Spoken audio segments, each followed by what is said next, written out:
Вот. Такая табличка висит на огромном дереве в Закарпатье.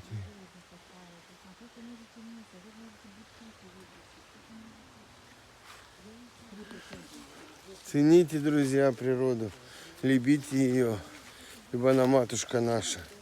И только она нас может вылечить от всяких болячек, невзгод и плохих мыслей. Хау-мау, ваш брат иной. Шаян.